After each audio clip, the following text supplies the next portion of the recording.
Patrick. Oh, coba tahu. Patrick. Frekuensi oke. Lagi jalan.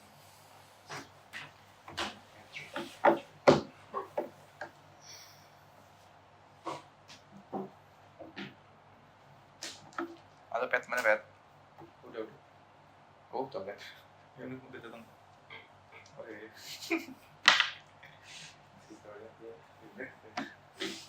Per 5 nih berarti. Ini cari lagi Pak. Pakai remote ya? Gitu. Bater. Kalau kan gimana ya guys?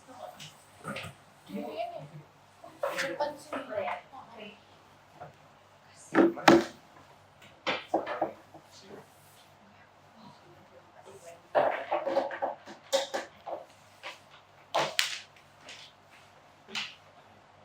Ini bisa dipersiapkan yang mau presentasi.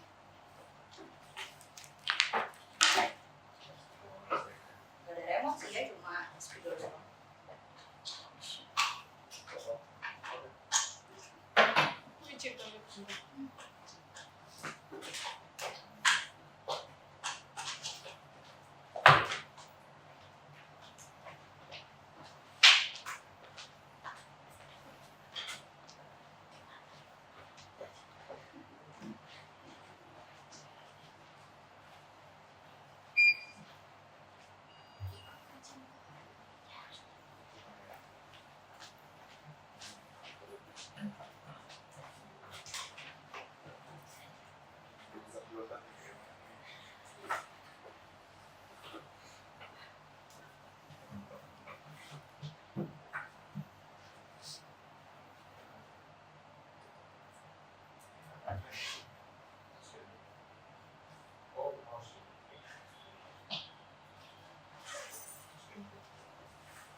dari mulai dulu kali.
Tes.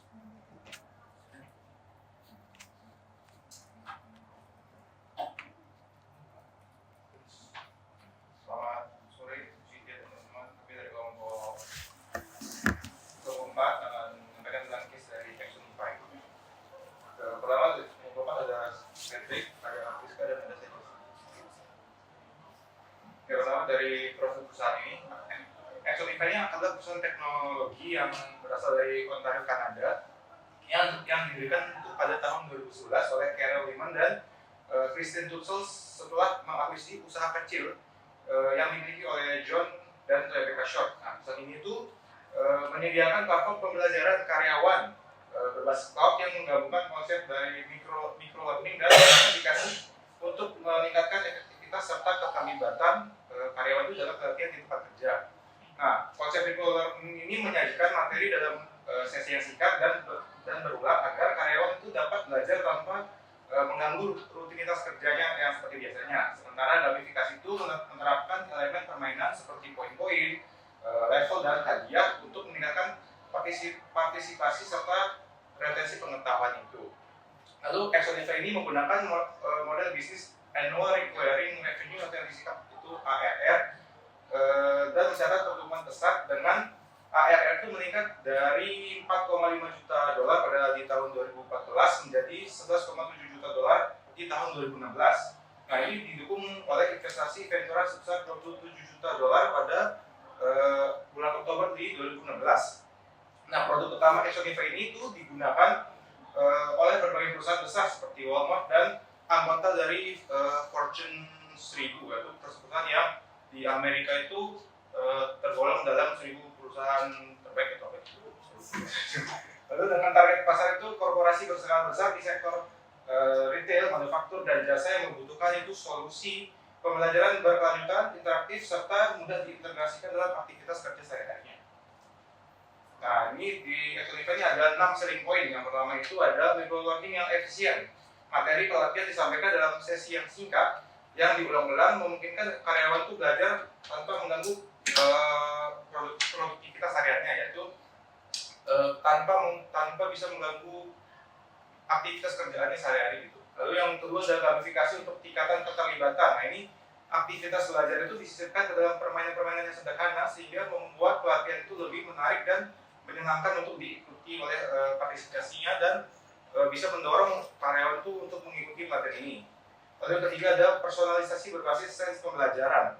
Platform secara cerdas itu mengulang konten yang belum dikuasai pengguna, memastikan pengetahuan benar-benar melekat dan mudah dipahami.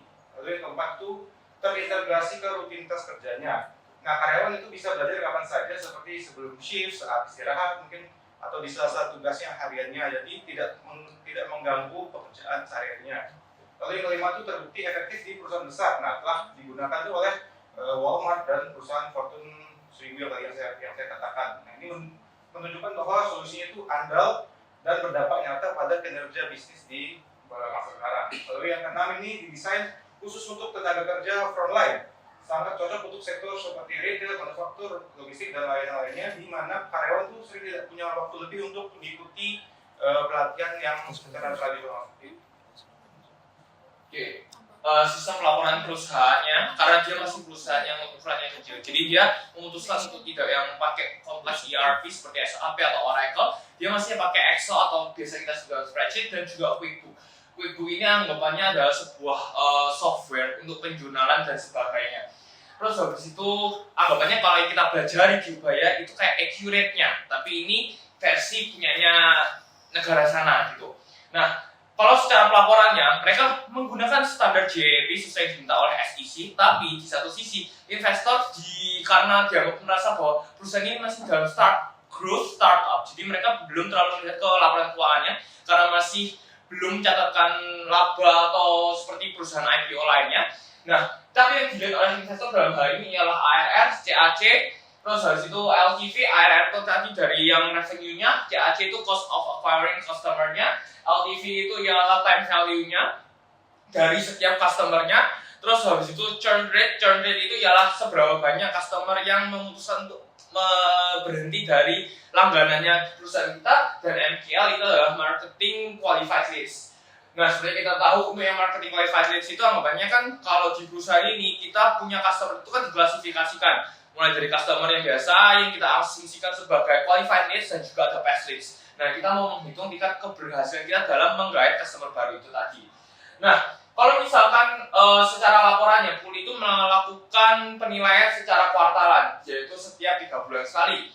Nah, di mana dia akan membandingkan actualnya dengan budgetnya, di mana di dalam penilaiannya itu dia juga ada menggunakan buffer. Buffer itu semacam kayak range-nya yang masih kita bisa terima. Anggapannya kalau kamu over sekian, kita masih bisa merasa acceptable selama hal itu digunakan untuk hal-hal yang berguna bagi perusahaan. Dan dalam hal buffernya ini, Pool itu merasa bahwa dia memberikan kepercayaan kepada karyawannya bahwa mereka bisa menggunakan buffer ini secara maksimal gitu. Nah, kenapa dia melakukan seperti ini? Karena menurut dia di perusahaannya masih berkembang, penting untuk membangun kepercayaan dan juga fleksibilitas di karyawannya. Oke. Selanjutnya ini ada matriks yang menjadi indikator startup company pada company exam ini. Yang pertama itu ada ARR atau annual reporting revenue, yaitu pendapatan berulang tahunan yang dapat diprediksi biasanya dari model bisnis langganan seperti subscription. ARR ini dihitung dari total kontrak tahunan yang aktif. Nah, alasan kita menggunakan matriks ini adalah yang pertama itu ada menunjukkan seberapa stabil dan bisa diprediksi pendapatan startup. Yang kedua itu investor lebih percaya jika pendapatan recurring atau bukan sekali beli saja. Yang ketiga ini adalah menjadi indikator utama untuk menilai pertumbuhan jangka panjang. Terus yang berikut ini ada CAC atau Customer Acquisition Cost, yaitu rata-rata biaya yang dikeluarkan untuk mendapatkan satu pelanggan baru, termasuk biaya marketing, sales, dan gaji tim sales atau marketing. Nah, alasan mereka menggunakan matriks ini adalah jika CAC terlalu tinggi, perusahaan menjadi rugi walaupun berhasil dapat banyak pelanggan. Terus yang kedua itu investor selalu membandingkan CAC dengan pendapatan dari pelanggan itu atau LTV. Terus yang ketiga ini membantu startup tahu apakah strategi marketing dan sales ini sudah efisien atau belum. Terus yang ketiga ini ada MQL atau marketing qualified rate, di mana calon pelanggan sudah menunjukkan minat dan dianggap cukup potensial oleh tim marketing untuk diteruskan ke tim sales. Nah, alasan mengapa harus menggunakan matriks ini adalah dapat menjadi indikator efektivitas tim marketing. Banyaknya MQL menunjukkan seberapa sukses strategi promosi menjaring prospek. Yang kedua, semakin banyak MQL berarti semakin besar peluang konversi dari jadi pelanggan. Terus yang berikutnya membantu perusahaan merencanakan kebutuhan tenaga sales dan budget marketing. Yang berikutnya ada LTV atau lifetime value, yang dimana LTV revenue merupakan total pendapatan yang bisa diperoleh perusahaan dari satu pelanggan selama mereka tetap menggunakan produk atau jasa tersebut. Nah, alasan mengapa harus menggunakan matriks ini adalah pertama untuk menunjukkan nilai jangka panjang pelanggan. Terus yang kedua, jika LTV jauh lebih besar dari CAC, maka bisnis sehat. Terus yang berikutnya, investor melihat rasio LTV, yaitu CAC sebagai indikator keberlanjutan. Oke, untuk proses budgetingnya ini agak terlalu bertele-tele untuk diparagrafkan. Jadi gampangannya ialah kan di situ venture capitalnya sudah menentukan targetnya ialah 20 juta dolar. Sedangkan di tahun yang tertera dia bilang hanya mendapatkan 11, juta dolar. Nah, proses budgetingnya ialah mereka tahu target dari venture capitalisnya. Dari situ mereka akan menghitung berapa sih yang harus kita acquire dari tambahan new customer-nya, sekitar 8,3 juta dolar. Nah, dari 8,3 juta dolar itu sama mereka akan di breakdown. 8,3 juta dolar ini kepada market yang mana aja. Nah, di sini mereka punya dua target. Di mana target yang pertama ialah kita mau mengupgrade layanan yang kita berikan kepada customer yang lama. Di mana anggapannya menaikkan biaya tahunannya mereka, bahwa ini loh ada tambahan fitur baru dari perusahaan kita. Nah, target yang kedua ialah kita mendapatkan customer baru. Nah, setelah itu biasanya di situ dia bilang bahwa 75% akan didapatkan dari customer yang baru, 25% dari kenaikan upgrade-nya. Nah, yang 75% sisanya itu kurang lebih sekitar 6 juta dolar. 6 juta dolar ini nantinya dibase lagi sama dia. Ada yang untuk waktu itu dia baginya ada yang dari kenalannya si CEO-nya, ada yang dari kenalan antar perusahaannya, dan sisanya baru dibagikan ke real pure customer yang baru. Nah, setelah dari situ kan dia tahu nih berapa banyak customer yang harus dia cari. Setelah dia tahu kan anggapannya gini, kita ngajuin proposal ke customer yang baru itu nggak selalu berhasil. Otomatis kita perlu ngomong sama si VP-nya marketing bahwa tingkat keberhasilan kita itu berapa sih? Anggapannya ngeliat dari MQL-nya. Misalkan di situ dia mengasumsikan ialah 10%. Setiap 100 orang qualified list, kita hanya akan mendapatkan 10 customer baru. Nah, dengan target yang tertera yaitu sekitar 6 juta dolar, kita butuh berapa banyak sih? Kalau setelah dihitung kurang lebih butuh sekitar 300 qualified leads untuk setidaknya menjadi 30 pass leads. Nah, dari situ dia akan menghitung dalam artian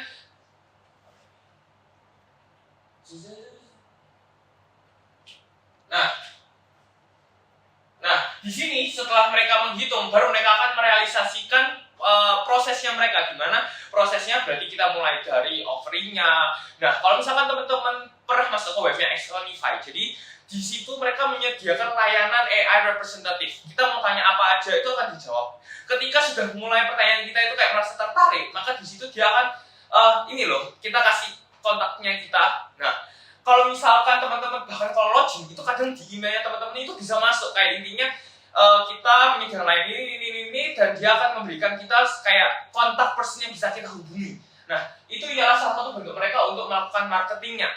Nah, dari situ nanti kalau misalkan kita terus bertanya, konsultasi, mereka akan masuk ke yang namanya aku lupa namanya apa, pokoknya di situ dia akan telepon untuk mencari tahu tentang ini, baik kita lewat sosial media dan sebagainya. Terus habis itu kita juga akan menghitung kayak biaya kita untuk entertain mereka, biaya kita untuk misalkan propose, kita biasanya kayak misalkan kalau teman-teman pernah diajuin sama asuransi gitu ya, kalian kan ditraktir tuh entah kue, entah kopi. Nah, itu akan dihitung sama mereka. Nah, semakin besar CAC-nya berarti artinya tingkat keberhasilan kita dalam menggait customer baru itu semakin kecil. Nah, oleh karena itu di sini kita akan menghitung proses budgeting itu akan menghitung hal tersebut. Terus habis itu kalau misalkan kita melihat LTV, apa sih kegunaan LTV dan kenapa kok nggak semua SaaS itu pakai? Anggapannya kayak gini. Kalau di perusahaan yang konsepnya kayak Axonify ini, mungkin kita kontraknya sifatnya tahunan. Tapi kalau teman-teman bisa lihat SaaS atau software as a service yang konsepnya langganan, itu bisa kita lihat kayak Netflix atau kayak misalkan music kayak Spotify. Mereka menyediakan jasa layanan premiumnya. Apakah kita akan selalu memperbarui premium kita kan belum tentu. Makanya kenapa nggak semua perusahaan itu pakai LTV, sedangkan mereka bisa memakainya. Nah, terus habis itu dari proses budgeting ini nantinya akan mereka evaluasi untuk laporan kuartalannya tadi untuk dievaluasi. Nah, di sini Puni hanya menggunakan standar standar oke untuk menilai bahwa selama kamu nggak keluar dari batas dan masih belum mendapatkan warning dari dia, maka kinerjamu bisa dilanjutkan. Oke, terus dari situ pertanyaannya, apakah tepat perusahaan melakukan metode budgeting secara top down dan resikonya apa saja? Kalau kita melihat, anggapannya semua targetnya itu sudah digambarin sama Puli. Yang bawah itu tinggal ngomongin perkiraannya aja. Nah, ini kan konsepnya top down. Kalau misalkan kita lihat, sebenarnya cocok nggak sih di perusahaan yang konsepnya startup growth ini? Nah, kalau misalkan aku bisa jawab, menurut kelompok kami, ini tuh gabungannya dari yang kita sebut dengan participative budgeting, di mana targetnya memang ditentukan oleh yang atas, tapi yang bawah itu juga memberikan kontribusi meskipun tidak sesignifikan itu. Terus habis itu dibilang cocok atau enggak, menurut kita kalau untuk di perusahaan yang startup growth ini masih cocok. Tapi resikonya apa? Pertama, targetnya itu tidak realistis kalau kita pakai top down. Kenapa? Yang eksekusi itu yang bawah. Kalau kalian pernah lihat ke webnya Actionify, mereka itu bisa mengatakan bahwa targetnya mereka ialah frontline. Nah, kalau frontline-nya aja nggak tahu cara delivernya, kita yang di belakang nggak bisa apa-apa juga, gitu. Jadi, kalau kita tidak mengkomunikasi dengan orang yang di lapangan, target itu jadi tidak realistis. Yang kedua, kurang komitmen dari karyawan. Anggapannya kamu cuma di push untuk melakukan penjualan tanpa diberikan materinya, tanpa diberikan akomodasinya, kita nggak bisa apa-apa juga. Terus habis itu yang Terus habis itu yang 6, tidak fleksibel menghadapi perubahan. Tidak fleksibel menghadapi perubahannya itu karena kita top down, anggapannya semua perintah dikasih dari atasan, semua penilaian dikasih dari atasan. Kita nggak ada space untuk berkembangnya. Anggapannya kita kan nggak tahu ya kondisi marketnya seperti apa. Nah, kalau kita semuanya dilihat dari atas, otomatis mereka juga nggak tahu kondisi di lapangannya, apakah memang lagi lesu atau sebagaimana. Nah, kalau misalkan mereka tidak mau memaklumi hal seperti itu, ya jatuhnya karyawan yang bekerja, kita bukan kerja sama tim gitu. Terus habis itu, jadi jawabannya kalau misalkan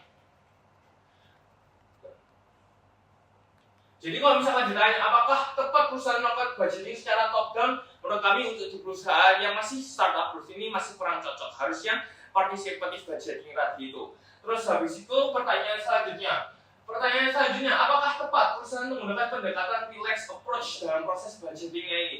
Di mana perusahaannya itu bisa dibilang cenderung santai, si pulinya kayak nggak terlalu sing nekenin, gimana, dikasih buffer juga untuk spare-nya supaya nggak terlalu ngepres. Terus dari situ bahkan dia pakai standarnya cuma cukup oke. Dimana menurut kami pendekatan ini cukup cocok untuk perusahaan yang startup growth, karena di perusahaan yang startup kita itu butuh trust, agility, sama flexibility. Trustnya ialah kita butuh orang-orang ini untuk kerja, memaksimalkan sumber dayanya mereka. Terus habis itu agility sama flexibility-nya ialah kita kan memberikan kepercayaan di mereka. Nah, ya sebisa mungkin mereka memanfaatkan akomodasi yang kita berikan untuk bergerak kemana saja, ke market yang ada gitu. Terus habis itu, nah, contohnya perusahaan yang serupa itu apa sih? Contohnya itu ada Amazon sama Tesla. Amazon itu pada awal-awal dia berkembang, dia itu bilang bahwa kita menuntut pertumbuhannya agresif. Kamu nggak apa-apa pakai budget sebanyak mungkin, selama dia bersifatnya value added atau mendukung growth dari perusahaan. Sedangkan Tesla pun juga melakukan hal yang sama, bahwa target produksinya itu sangat tinggi, bahkan pengen meleset. Tapi menurut yang kami cari itu bahwa perusahaan ini bisa survive karena mereka memberikan fleksibilitas untuk berinovasinya itu ke dalam orang yang di bawah. Nah, ini sumber ChatGPT-nya. Sekian presentasi dari kami, terima kasih. Ada yang mau ditanyakan? Silahkan teman-teman, kalau ada yang mau didiskusikan, mau nanya, mungkin kan kalian baca ya, ada yang beda salah tangkep gitu ya, mungkin ternyata kelompok yang presentasi salah tangkep informasi, atau kalian sendiri merasa berbeda cara menangkap informasinya, bisa diklarifikasi di sini, bisa juga mungkin komentarin analisisnya teman-teman tadi ya. Kalau analisis pasti kan beda ya antara satu dengan yang lain. Silahkan bisa komentar. Langsung invite.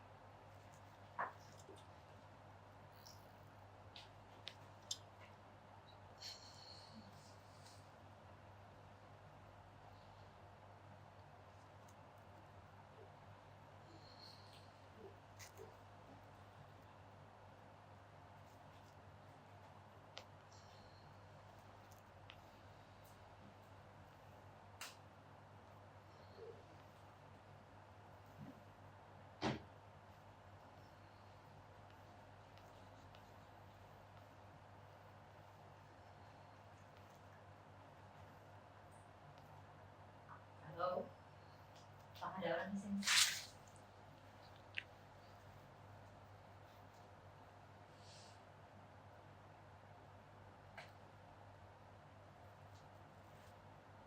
Ada yang mau nanya? Ada yang beda?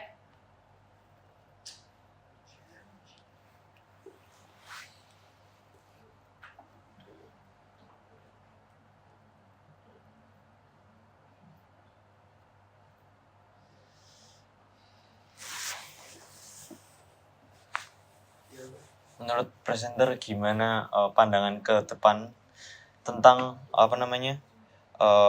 akuisisi pelanggan, kan masih bergantung pada CEO atau tergantung pada kontak-kontak tuh. Nah, kedepannya rencana perusahaan kayak gimana? Xunify ini. Kalau kita kan bukan orang dalam perusahaan ya, tapi kalau misalkan ngeliat secara prospek aja ya. Iya, prospek. Secara prospek aja ya. Jadi kalau yang aku lihat di aplikasinya dia itu, kalau ngeliat dari websitenya, jadi mereka itu benar-benar aplikasi yang account-nya itu bisa kita pegang tanpa harus di device perusahaan. Jadi sifatnya mobile app. Di situ ada keterangannya kayak kamu punya credit point itu berapa, kamu sudah ikut training berapa, kumpulin berapa, terus kamu bisa dapat reward apa. Nah bahkan bisa di-connect sama perusahaannya di mana mereka itu bisa menghubungkan antara kerjaanmu dengan apa yang ditanami. Jadi salah gampangnya itu kan gini, mereka kan menerapkan aplikasi yang mereka biasanya untuk hal-hal yang sifatnya dasar. Jadi salah satunya kayak SOP-nya atau aturan-aturannya. Nah, mereka juga menyediakan games, gampangnya itu kayak Kahoot gitu. Jadi tadi apa yang sudah kamu pelajari, sama mereka dibuatin games ya untuk nilai pemahaman itu. Quiz. Ya, sama mereka itu dibuat kayak Kahoot gitu, semacam quiz. Jadi pemahaman terhadap materi kita nilai. Gimana sih kamu memahaminya sampai sedalam apa gitu. Nah, baik lagi ini kan konsepnya kamu kerjasama antara perusahaan si Xunify dengan perusahaannya ya. Nah, kalau misalkan ditanya tentang prospek ke depannya, apakah pembelajaran seperti ini apakah prospek software as service di mana yang continuous learning ini akan bagus atau enggak? Menurutku sih akan bagus ya, apalagi untuk perusahaan-perusahaan yang masih startup. Perusahaan yang masih startup itu dalam artian gini, perusahaan yang besar itu SOP-nya akan lebih banyak, bener kan ya? Otomatis kita untuk nanaminnya, kalau kamu setiap kali masuk, terus harus nyediain satu orang untuk assist kamu nanti kerjanya kayak gini, itu akan susah. Otomatis kalau misalkan kamu buka satu batch, kamu perlu nyiapin berapa assistance buat setiap individunya. Nah dengan aplikasi ini, itu lebih memudahkan, itu satu hal. Terus dari situ, itu satu titik poinnya mereka. Terus dari situ yang kedua, problem solving apa sih yang sebenarnya mereka kasih? Anggapannya kadang orang itu ketika sudah masuk di training sekali di awal, ya dia kan sifat kerjanya repetisi, pokoknya aku gak boleh gini. Tapi nanti di tengah jalan, kan ada SOP yang berubah tuh. Nah, yang tahu SOP berubah enggaknya itu biasanya hanya orang yang di awal, membuat kesenjangan SOP antara yang di bawah, yang baru masuk, sama yang sudah di atas. Nah, dengan adanya Xunify ini, mereka itu bisa ngelinkin bahwa ini loh, yang atas juga harus ikut ikut learningnya, ikut pembelajarannya lagi. Yang bawah harus komplit dari 0%. Yang tadi anggapannya 100% kita kurangin jadi 90% gitu. Tapi dia tetap harus nge-finish ini sebagai mungkin salah satu penilaian kinerjanya dia. Jadi dia bisa mengurangi selisih pemahaman itu, apalagi kalau ada transisi manajemen ya. Terus habis itu kalau misalkan ditanya marketnya kalau misalkan tadi aku lihat di webnya itu dia sudah nggak cuma Walmart dan sebagainya, dia sudah banyak kayak perabotan cooking grill, ada retail yang cooking grill itu mereka juga sudah, Food Locker pun juga sudah pakai, perbankan Dish Bank atau Dish Family gitu, itu juga sudah pakai. Jadi menurutku perusahaan-perusahaannya skala kayak gitu aja sudah mulai pakai. Jadi kedepannya mereka juga menurut prospeknya oke sih, akan bisa berkembang gitu. Tapi kalau misalkan mau ditanya tentang tingkat keuntungannya, aku nggak tahu data ya. Tapi kalau misalkan melihat kayak Netflix aja bisa untung kok, apalagi mereka gitu yang sistemnya kontrak. Jadi kamu kan anggapannya sudah secure revenue sekian tahun gitu dengan tingkat CAC-nya berarti rendah kan kalau misalkan kamu bisa secure yang tadi itu. Jadi harusnya bagus sih prospek ke depannya. Apalagi untuk venture capitalist-nya. Thank you. Gimana? Siap. Jadi pertanyaan kamu apa sih? Prospek masa depannya. Prospek masa depannya bisa survive atau enggak? Oke.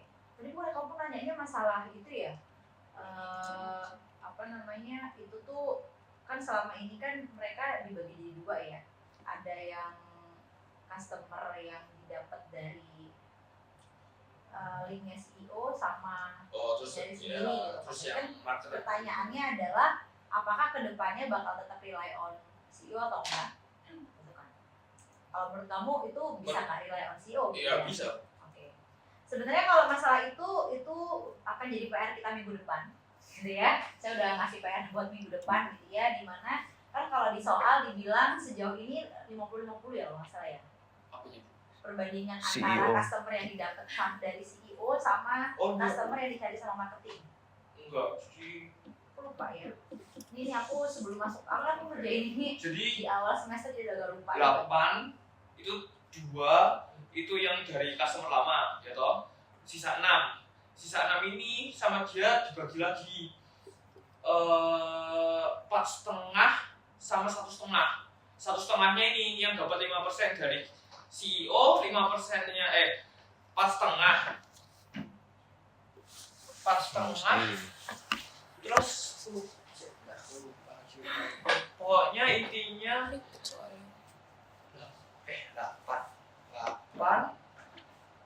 terus dari situ diambil 2 sama customer lama terus 6 itu dibagi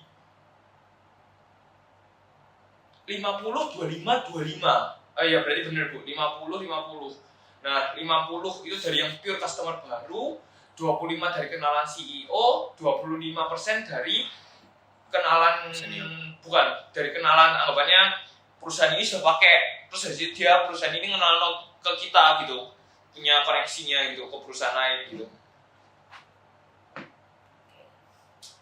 Oke, saya jujur sorry banget saya masuk kelas ini tadi kurang agak persiapan juga. Saya kerjain case ini awal semester sebelum masuk, jadi detailnya yang sampaikan agak lupa gitu. Jadi makasih mungkin kalau udah ada ngingetin gitu ya. Cuma yang pasti untuk yang akan datang gitu ya, nanti kalian diminta untuk cari ide gitu ya.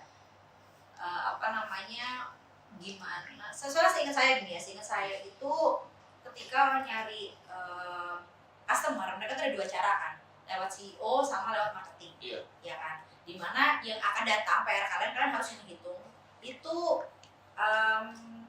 beberapa dari marketing gitu ya, beberapa dari CEO, beberapa dari marketing. Mereka akan naikin porsi marketingnya, sehingga kalian diminta untuk bikin budget untuk marketing tadi dengan target sekian, maka budget kalian berapa itu PR kalian buat minggu depan. Iya. Gitu ya. Oke, jadi harusnya sih memang kelihatan ya gitu ya, pastinya Axon Event nggak akan rely on CEO anymore gitu ya, pasti akan lebih ningkatin marketing. Cuma gimana caranya, nah kita bakal bahas itu lebih detail minggu depan gitu ya. Oke, terima kasih atas pertanyaannya. Ada lagi teman-teman yang mau nanya?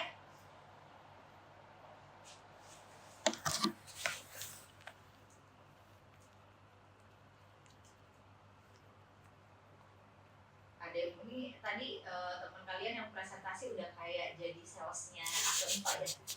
Jadi bagus, bisa kalian pakai. Oke. Di Indonesia ada nggak sih? Gak tau sih Bu, tapi kalau misalkan yang dipakai rata-rata vendor luar juga sih Bu. Oh ya? Iya. Aku sampai nanya yang ada GPT tau nggak sih, apakah ada perusahaan seperti Axon Event di Indonesia? Ada Bu jawabannya. Ada beberapa saya juga baru tahu gitu ya. Kalau kalian silakan tanya chat GPT kalian juga. Kahoot bukan. Bukan, ada sanedu.id gitu, katanya kayak PLN, KAI, Indonesia, PT KAI, terus kemudian Prodia, pokoknya itu buat training karyawan. Oke. Ada sih gitu dari Indonesia sih harusnya, sanedu namanya, sanedu.id. Tapi gitu teman-teman, basically ya ketika kita bicara soal startup di Indonesia seringkali memang kopas sih. Iya. Dari yang ada di luar gitu ya. Jadi sebenarnya the way kalian suka melihat bagaimana di luar negeri itu ada apa, karena di negara ini negara berkembang ya, itu enaknya kita tinggal di negara berkembang. Jadi kadang kita tuh nggak yang ngasih inovasi yang gimana sekali, kita cuma repetisi aja gitu, cuma replikasi aja gitu. Dan ini nggak apa-apa juga, yang penting ada duitnya ya nggak sih? Gitu. Tapi basically kalau misalnya kalian nggak pernah belajar, nggak pernah update apa yang ada di luar sana gitu ya kalian bakalan jualan cilok seumur hidup gitu kan ya. Dan maksudnya saya bukannya gimana gitu ya, seperti yang saya bilang, kalau saya lagi ngajar kalau misalnya KWI gitu ya, saya Saya rasa sering banget anak-anak tuh pasti disuruh bikin bisnis modelnya adalah jualan makanan. Ya saya paham sih, emang itu yang paling gampang gitu ya. Tapi saya pengen banget, tolonglah gitu ya ketika kalian bicara soal kewirausahaan, bicara inovasi, berpikirlah bisnis model yang mungkin belum ada, gitu kan ya, yang mungkin belum ada. Apa? Brainstormingnya kalau dengan mata kuliah sebanyak itu brainstormingnya susah. Nggak itu ya, ya pasti sih akan lebih berat ya. Cuma maksudnya ya nggak apa-apa, open your mind aja. Ada yang mau tanya lagi teman-teman? Udah pulang gitu.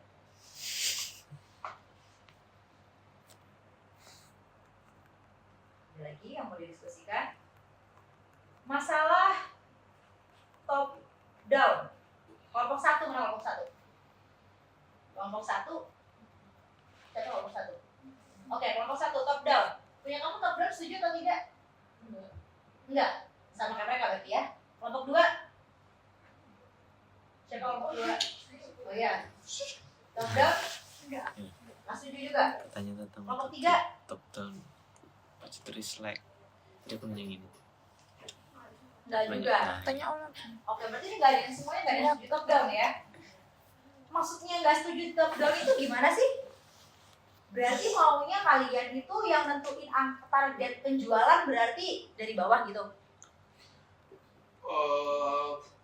Enggak sih Bu, kalau yang ini kan dia itu lebih ke venture kapitalis maunya berapa, terus habis itu baru kita turunin ke bawah toh. Pasti. Nah, kalau yang aku bayangin, apalagi kalau di itu, kenapa kok nggak kita biarin mereka eksplor sampai limitnya dengan basis kayak kalau kamu bisa sampai target sekian per orang, yang mana kan nggak semua orang bisa kayak gitu, kita kasih kompensasi seperti ini gitu. Itu kan kita jadi membuat mereka eksplor ke maksimal effortnya mereka. Awalnya siapa sih yang nggak mau dapat kompensasi sebesar gitu Bu? Nah itu kan kita jadi tahu, oh ternyata dengan jumlah orang sekian kita bisa loh dapat sekian gitu. Itu sih bayanganku. Soalnya kalau kayak top down itu awalnya kan sudah dibatasi, meskipun nyampe ke yang target itu aja susah gitu. Pasti susah. Ya. Target dari venture capital itu nggak pernah di luar, nggak pernah masuk akal kalian. Nggak akan pernah masuk akal kalian. Oke, kelompok 2. Kelompok 2 mana? Oke. Oke, kenapa kamu pilih? Berarti bottom up ya? Kenapa? Menurut saya kalau misalnya startup kan bukan ya startup itu nggak aja kayak maksudnya masih berkembang gitu. Jadi kayak nggak perusahaan pokok yang pasti yang udah lama yang maksudnya kalau misalnya diberi target sekian sama atasan yang pasti mereka mau nggak mau kayak apa ya mungkin akan lebih mudah karena kayak mereka tuh udah punya branding dari awal dan dia dari lama gitu. Jadi kayak beda sama startup yang kayak harus benar-benar apa ya jarah lapangan kayak ekspor lebih banyak daripada yang perusahaan yang udah lama gitu. Jadi lebih fleksibel, lebih apa ya, lebih oke sebenarnya kalau misalnya atasannya itu ngikutin dari bawah. Gimana ya? Ya pas dari bawah ke atas ya. Karena karena mungkin atasan nggak ngerti bagaimana keadaannya sebenarnya. Jadi kita dengerin apa kata dari bawah. Iya, tapi ya tetap maksudnya Tetap ada atas targetnya. itu ada, tetap ada targetnya, tapi kayak Apa ya? Menyesuaikan kemampuan penyesuaian yang bawah. Definisi budgeting top down atau bottom up itu nentuin angka apa sih? Nentuin angka target kan? Iya.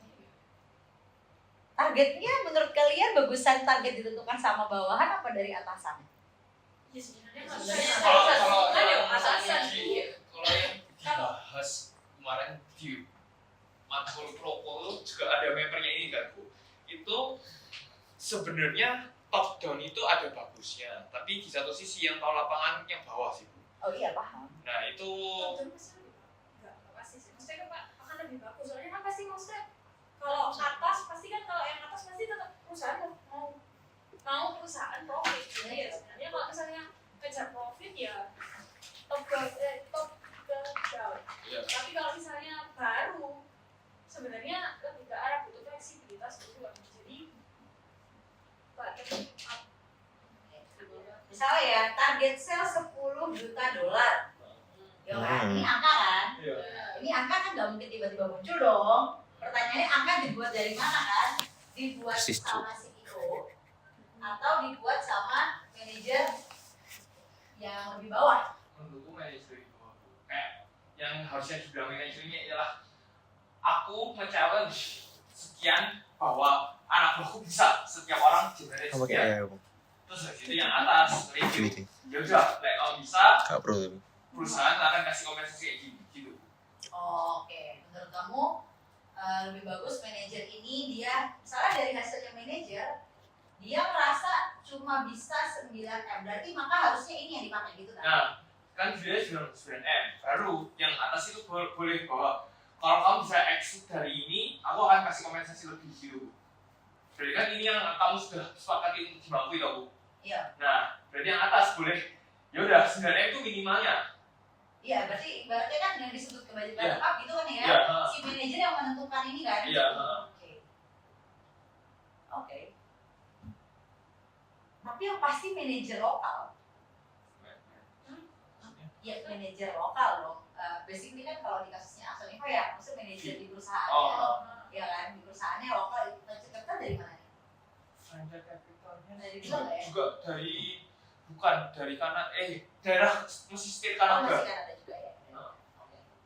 Nah, kalau kasus yang kemarin kan beda negara ya, sama juga sama US, ya udah lupakan. Oke, manajer teman-teman pasti nargetin nggak tinggi. Jadi kalau dia nargetin tinggi dia capek dong. Iya sih. Iya kan, tadi kamu juga sudah bilang kan, pasti akan ada slack. Iya. Ya kan? Ya dia ngapain nargetin tinggi-tinggi gitu ya. Kalau menurut saya gitu ya, di kasus sebuah perusahaan startup pasti akan top down. Karena apa? Yang paling sangat berpengaruh dalam kehidupan startup company itu siapa? Venture capital kan. Itu dia makanya kerja di startup itu gila stresnya. Gila.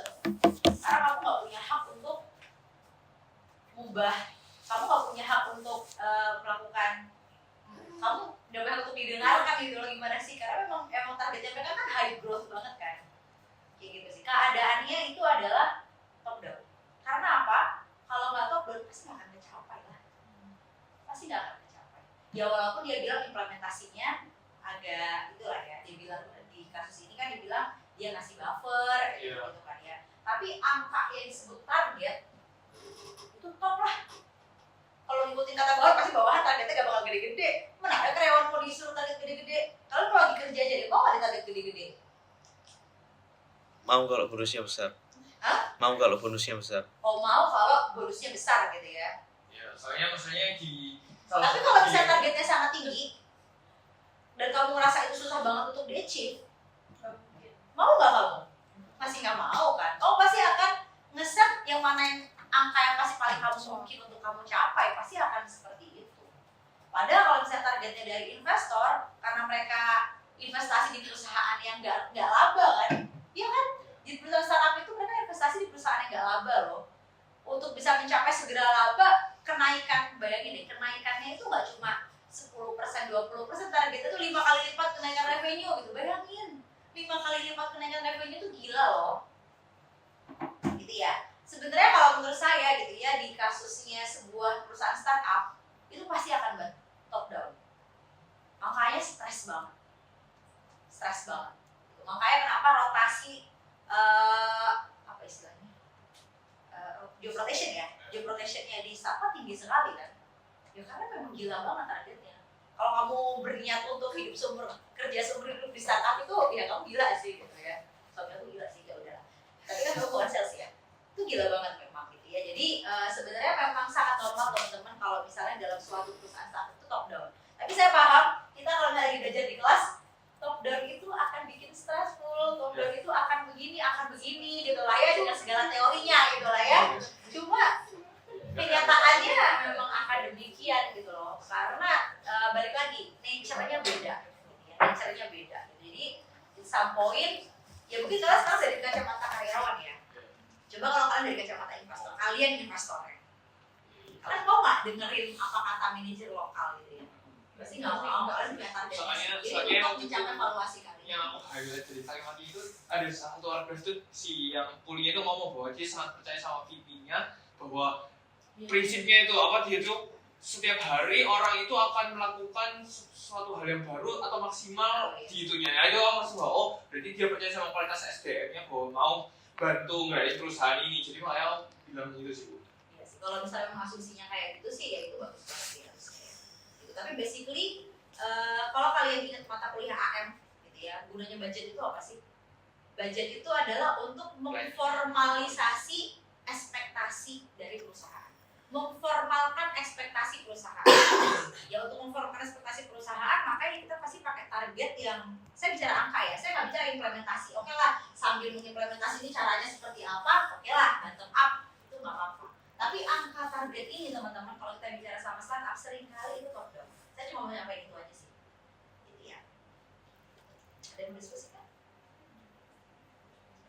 Cuma yang menarik di perusahaan ini, dia nggak cuma bottom up, tapi dia menerapkan relax approach ya. Iya. Jadi dia itu yang menurut saya itu agak bagus di situ. Cuma whatsoever kalau kita bicara soal startup, ya Tapi relax approach-nya orang luar sama orang Indonesia kan agak beda ya Bu, menurutku ya. bedanya gimana? Relax approach-nya mereka masalahnya memang sumber dayanya berkualitas Bu. Oh ya, oke. Sumber daya. Kalian ini sumber daya. Enggak gitu Bu. Kita pasti. Mungkin kalau Bumres gitu ya. Kalian ngata-ngatain intergenerational. Iya. Oke, ada yang mau ditanyakan lagi teman-teman? Ada yang mau diskusikan? Saya cuma gitu doang ya, saya cuma nanya masalah top down apa relax approach. Oke, itu aja, terima kasih banyak kalau kompak.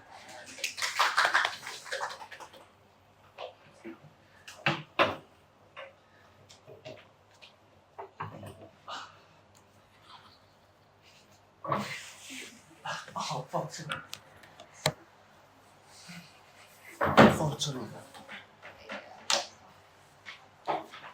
tak sudah. Wah, aku di sini tas. Aku di sini. Ya, sudah. Aku nggak tahu jika ketok lupa. Lah ya masih.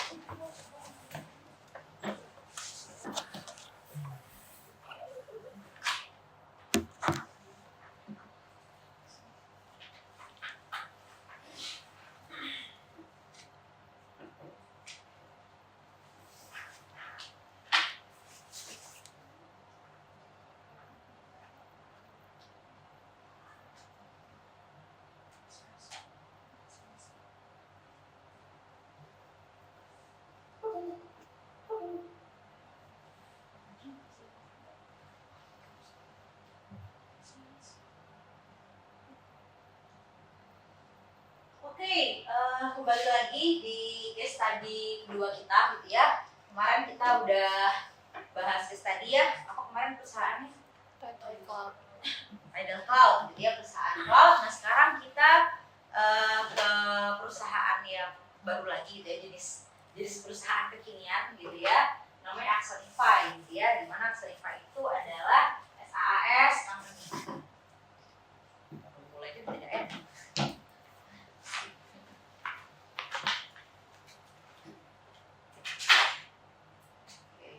SaaS ya. Apa itu SaaS? Software as a service. Software as a service. Jadi layanan yang dijual itu adalah software gitu ya. Jadi di zaman saya waktu SIM ya, ada IaaS, PaaS, SaaS gitu ya. Anak-anak ada apa-apa gitu ya. Masuk sini gitu ya. Ya inilah contohnya gitu ya. Ada perusahaan yang jualan SaaS. Gimana kalau SaaS berarti softwarenya dijual di desktop atau di mana? Web. Ayo Bu. Berarti softwarenya Di dijual website. di dalam bentuk apa? Website itu berarti apa? Software. Cloud ya. Software. Jadi Iya. dia memang semua ya jualan software itu di cloud gitu kan. Ya biasanya kalau zaman dulu kalau kalian ingat, kalian tuh kalau misalnya mau beli mau punya aplikasi baru itu kalian download dulu, lalu kalian install. Ingat nggak sih? Sekarang udah jarang ya. Bahkan Microsoft 365 kan sekarang ya udah nggak ada Windows Excel 11 gitu kan, sekarang udah pakai Microsoft 365. Itulah memang dunia yang sekarang teman-teman ya, bahwa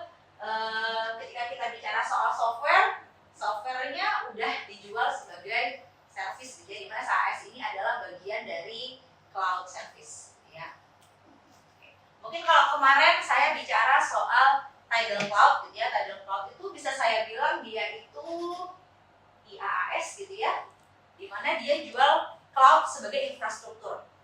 Jadi ya kalau yang sekarang kita bicara soal SaaS, software as a service. Jadi jualan sesuatu di dalam cloud tapi dalam bentuk software. Ya, oke, Axonify. Nah, kita bakal belajar tentang budgetingnya gitu ya. Tapi sebelum kita belajar budgetingnya minggu depan gitu, saya kasih waktu buat kalian untuk memahami case-nya lebih dalam. Sama seperti kemarin ya waktu kita belajar Tidal Cloud, kita belajar lagi. Nah, di sini ada beberapa pemeran ya. Siapa aja pemerannya teman-teman? VP marketing, CEO, CFO, sama venture capitalisnya. Oke, ada 4. CFO ya, Puli, ya kan? Ada CFO-nya Puli, terus kemudian Carol. ada Liman ya, CEO-nya. Itu sih kayaknya yang paling sering dibahas ya, sama ya ada pemilik dan lain sebagainya lah ya. Terus kemudian perusahaan ini tadi jualannya dia jualan apa teman-teman? Produknya? Software untuk belajar. Oke, Learn. software untuk belajar. Di sini yang pernah magang? Yang magang siapa aja? Waktu, oke 2 orang doang ya, belum pernah magang? Oke, dulu waktu kamu magang di mana nih? Perusahaan apa? Industri? Maksud sebut nama nggak apa-apa? Oh konsultan ya. Tapi konsultan ada cara mainnya dong pastinya ya. Ada trainingnya? Training. Oh, gimana cuma dijelasin kayak SPT badan gitu. Materi sih. Kok kan sih? Iya materi. Itu ngajarinnya gimana? Ya kayak cara pengaplikasiannya. Ya caranya gimana? Maksudnya dalam artian dia ketemu langsung kah? Atau pakai aplikasi? Atau pakai apa? Gitu malah kayak dosen gitu. Oh ada dosen yang ngajar gitu kan ya. Oke, terus kemudian semuanya selesai dalam 1 kali pertemuan itu? Diselesaikan sih aja. Tapi itu cuma teorinya. Teorinya, Tapi prakteknya kayak ada. Oke. Saya nggak tahu size-nya perusahaan kalian segede gimana gitu kan ya. Biasanya teman-teman kalau kalian masuk perusahaan baru gitu ya, mungkin khususnya perusahaan yang bukan konsultan kali ya. Misalnya kalian masuk ya ke perusahaan apa gitu, misalnya perusahaan baja gitu misalnya. Mungkin bahkan kalian nggak tahu kan bisnis model baja itu seperti apa. Ya nggak sih? Perlu tahu nggak? Perlu tahu nggak? Perlu kan ya gitu ya. Nah disitulah butuh training gitu kan. Dimana pasti teman-teman harusnya gitu ya, kalau perusahaan yang benar gitu ya, ya kalian ketika sebenarnya kalau saya harapin ya walaupun kalian mungkin niat mau jadi entrepreneur di masa depan, in some point itu masuk ke perusahaan lain itu penting juga ya. Penting untuk apa ya? Untuk tahu bagaimana perusahaan lain itu bekerja gitu kan. Oh perusahaan lain itu seperti itu gitu ya. Ya we learn how actually the world works gitu ya, bagaimana dunia bekerja gitu lah ya. Nah perusahaan ini teman-teman dia serving training ya buat Axonify. Dia ngasih jualan LMS ya kayak Ubaya ya, kayak ULS gitu ya. LMS buat perusahaan itu melakukan training gitu ya. Dulu saya waktu di PwC trainingnya juga sama, ada langsung, tapi tentu saja nggak akan bisa panjang gitu ya. Misalnya bagaimana cara pakai Aura. Aura itu sama kayak Atlas gitu ya, tapi dibikin sama PwC sendiri. Cara makainya ya saya tentu aja nggak tahu ya kan. Nah, bagaimana cara belajarnya? Ya saya cuma dibilangin kalau ada Aura, selebihnya untuk tahu bagaimana cara pakai Aura, saya dikasih kayak ULS-nya PwC gitu. Jadi PwC bikin sendiri, saya buka di situ. Jadi kayak apa ya? Ya learning platform gitu ya. Dan itu sangat biasa di perusahaan-perusahaan besar gitu ya. Lalu cara belajarnya kayak gimana? Nah mungkin di sini agak unik gitu ya, di mana dia nggak cuma sekedar belajar doang, tapi juga ada apa ya? Ada gamifikasi gitu ya. Jadi ada soal-soal yang mungkin menarik dan lain sebagainya. Dan mungkin kalau kalian di masa depan punya perusahaan yang sangat besar teman-teman, silahkan berinvestasi di perusahaan yang seperti ini gitu ya, karena nge-training karyawan baru itu penting, ya kan? Dia nggak tahu, dia kebanyakan tanya, tentu saja itu akan mengurangi produktivitas gitu ya. Jadi nge-training itu sangat penting gitu ya. Bahkan teman-teman kalau kalian tahu nih ya, ini saya mau cerita aja nih mungkin di luar konteks. Di perusahaan Jepang teman-teman, kalian tahu training itu biasanya berapa lama? Training biasanya kamu berapa? 3 jam. Itu kalau Karena intern ya. Oke. Mungkin kalau saya dulu, seingat saya berapa ya? 3 hari lah ya, 3 hari biasanya training gitu kan, atau seminggu ya. Kalian tahu kalau di Jepang trainingnya berapa? Sampai 1 tahun. Ya karena trainingnya mungkin sekalian bareng OJT juga lah ya, gitu ya bareng. Tapi bahkan mereka yang duduk di kelas, itu saya pernah dengar dari teman saya tuh ada 3 bulan, ada yang sampai 6 bulan. Gila nggak tuh? Yang saya tahu teman saya di Hitachi ya, teman saya di Hitachi. Jadi gini teman-teman, kalau kalian tahu ya, sebenarnya agak, ya ini mungkin agak buruk ya, dalam artian menurut saya itu agak nggak efisien. Jadi kalau kalian ngerti, mungkin kalian pernah ngelihat vlognya Jerome atau Jerome Pauline nggak ya? Kalau Jerome Pauline cerita, kalian mungkin pernah dengar bahwa dia nggak suka kuliah di Jepang karena teman-temannya motivasi belajarnya sangat rendah. Iya. Pernah dengar nggak? Kenapa coba motivasinya sangat rendah? Nanti kamu gak dapat kerja loh. Ya kalau di kita kan kita rajin karena kan kita kan manusianya banyak ya, kita selalu berkompetisi gitu kan ya, hidup kita kan dari kita masih lahir aja dari rebutan SD, rebutan SMP, rebutan SMA gitu kan, rebutan kuliah. Nah kalau di Jepang teman-teman rebutan sampai kuliah, tapi kalau sudah dapat kuliah yang bagus kalian udah gak rebutan pekerjaan. Karena lapangan pekerjaan di sana banyak, kalian pasti auto keterima. Jadi ketika orang keterima waseda karena kamu sedia waseda gitu ya, orang keterima waseda itu udah auto keterima kerjaan. Oke, asal mas dia anak waseda gitu ya. Ya mungkin belajar ya mungkin cuma latihan interview dan lain-lain sebagainya. Dan nanti ngapain aku belajar rajin-rajin gitu loh. Nanti kan juga kalau aku kerja kan aku di training lagi. Disitulah aku akan belajar dengan rajin. Paham nggak? Makanya kenapa Jerome cerita di kelas itu banyak yang nggak semangat untuk kuliah. Karena motivasinya sudah habis, dia sudah keterima waseda, masa depanku sudah cerah. Gitu ya. Dan kantor-kantor di Jepang sendiri itu tuh trainingnya aja selama itu gitu ya. Karena kalau kalian tahu, jadi teman aku punya teman dia di Hitachi, dia di bagian accounting. Jadi dia literally belajar akuntansi manajemen dari awal materi, belajar cost accounting itu apa bener-bener diajarin. Begitupun profesor aku di kelas gitu ya. Dia itu ngajarin anak apa sih? Ya ampun, investment bank yang gede itu apa namanya? JP Morgan, Iya, bukan satu lagi. Accenture. Bukan ya, benar-benar kayak JP Morgan, Merrill Lynch baru sudah nggak ada, JP Morgan lah, apa JP Morgan, aku lupa apa lagi satunya lagi gitu ya. Jadi kayak ngajar JP Morgan gitu, tahu JP Morgan nggak? JP Morgan itu salah satu perusahaan ya kayak HSBC gitu ya, investment banker terkenal. Jadi aku tuh bener-bener ngajarin finance start from the intro to corporate finance gitu buat anak JP Morgan gitu. Jadi kayak belajar dari nol lagi gitu. Beda sama kayak kita kan. Kayak kita tuh diminta, kita tuh sudah pintar duluan sebelum masuk. Bahkan kalau bisa tuh kayaknya besok tuh udah bisa jadi CEO gitu dimintain gitu. Paham gak sih? Bahkan masih intern aja kayak udah permintaannya tuh udah aneh-aneh banget gitu. Minimal kalau di Jepang tuh ya balik lagi ya, mereka negara maju ya, beda sama kayak kita gitu ya. Dan mungkin maunya value-nya sama gitu. Jadi dipastikan karyawan itu pintar semua. Sehingga investasi sama hal-hal seperti ini tuh jadi besar. Iya gak sih? Iya. Beda sama perusahaan sama-sama di Indonesia kan, karena kan ya udah sih training cuma 3 hari nggak apa-apa. Kalau mereka itu maunya value perusahaan itu benar-benar tertanam, terus kemudian bisnis model perusahaan pun anak-anak ini benar-benar tahu. Karena gini teman-teman, konsepnya di sana adalah orang itu kan long life employment ya. Ya nggak sih. Yeah. Jadi emang kamu masuk ke sana, kamu selamanya bakal kerja di situ. Ya walaupun memang akhir-akhir ini banyaklah anak Jepang yang mulai 3 tahun keluar, 5 tahun keluar gitu, tapi memang sangat nggak lazim untuk kayak kalau di Jepang itu kamu 1 tahun keluar dari kantor tuh nggak mungkin bertanding doang gitu kan ya, nggak bisa udah diikat kontrak, jadi minimal 3 tahun kalau nggak salah untuk bisa keluar kayak gitu ya. Nah jadi ini saya mau kasih konteks ya, kenapa ada perusahaan seperti Aqualifa ya ini besar.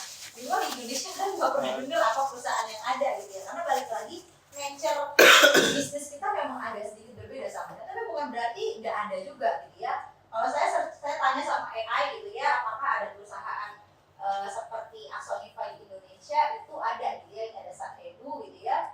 Ya basically ya ini kan ya dia juga punya proses pembelajaran gitu ya, proses pembelajaran untuk training perusahaan gitu ya. Jadi misalnya di sini dia cerita soal PLN gitu ya, dia masuk ke pusdiklatnya PLN gitu. Oke, itu untuk secara nature of company. BTW kalian udah pernah belajar startup itu di mata kuliah apa lagi ya selain di sini? kayak belajar mungkin apa ya churn rate kayak gitu-gitu?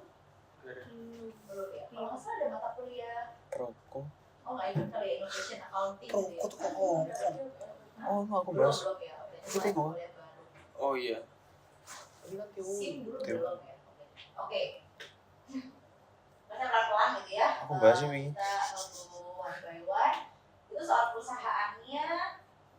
Terus kemudian kita masuk ke reporting system. Oke, reporting system di sini mereka bilang gitu ya, kalau misalnya mereka simple ya, pakai Excel dan QuickBooks. Tadi benar QuickBooks kayak accurate gitu ya.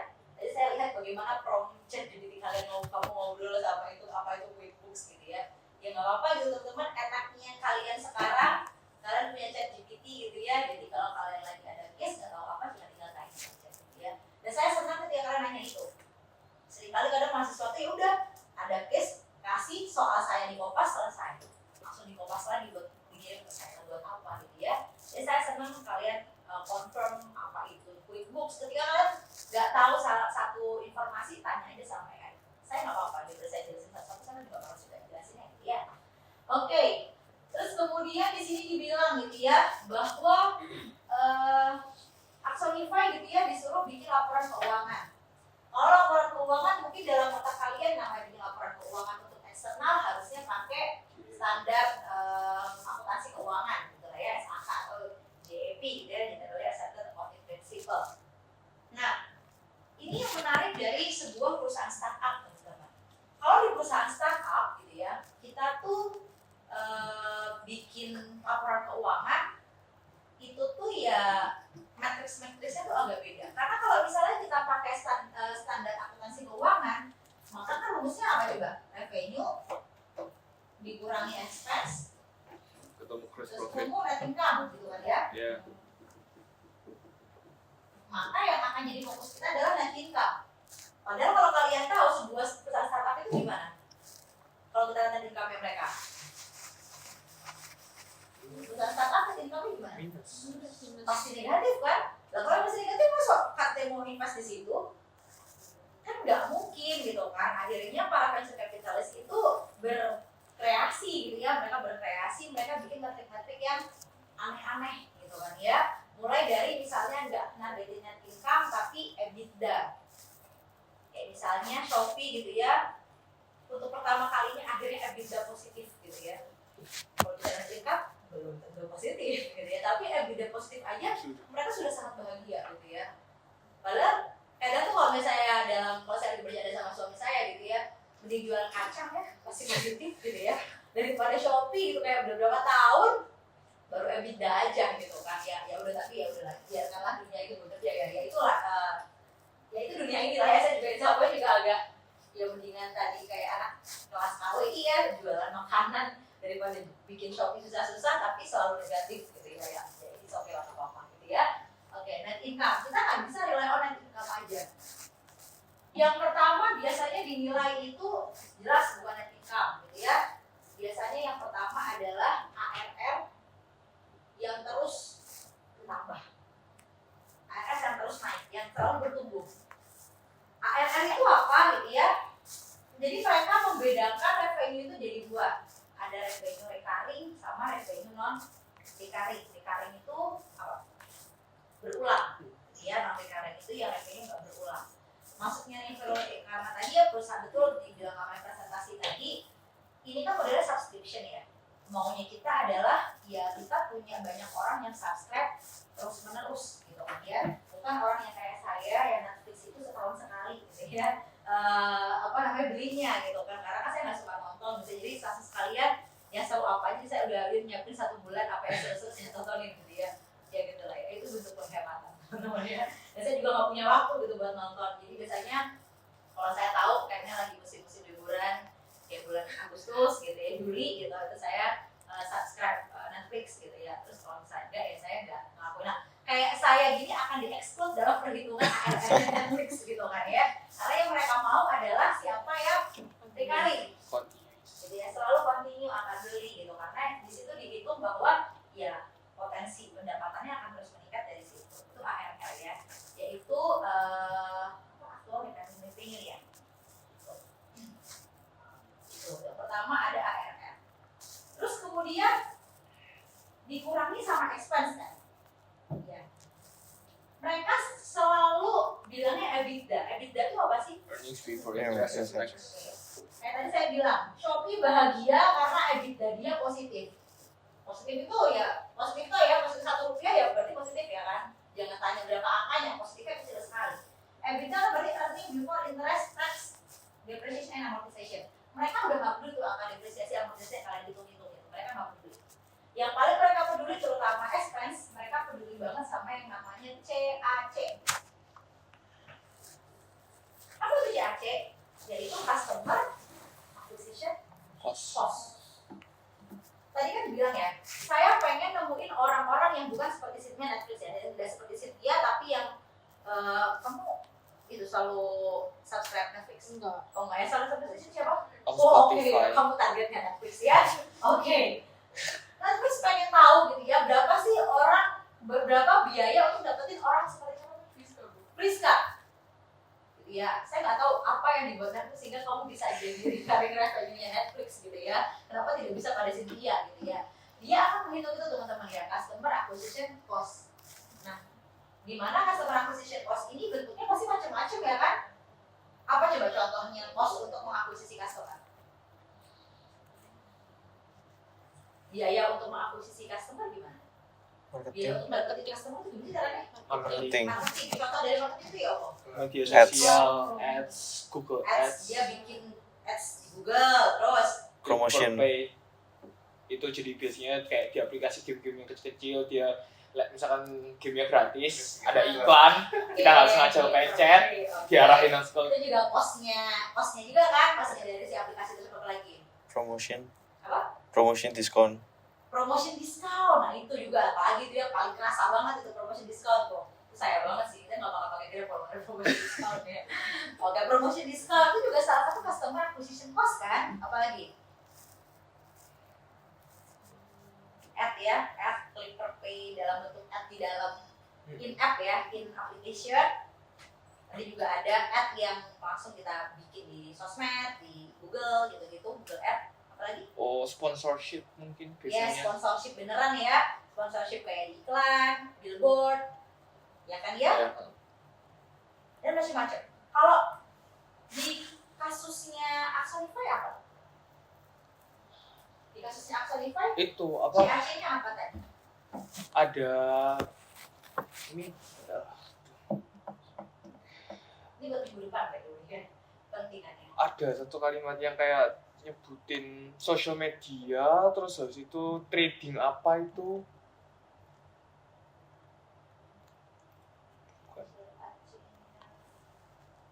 bukan di atas bu agak di ceritanya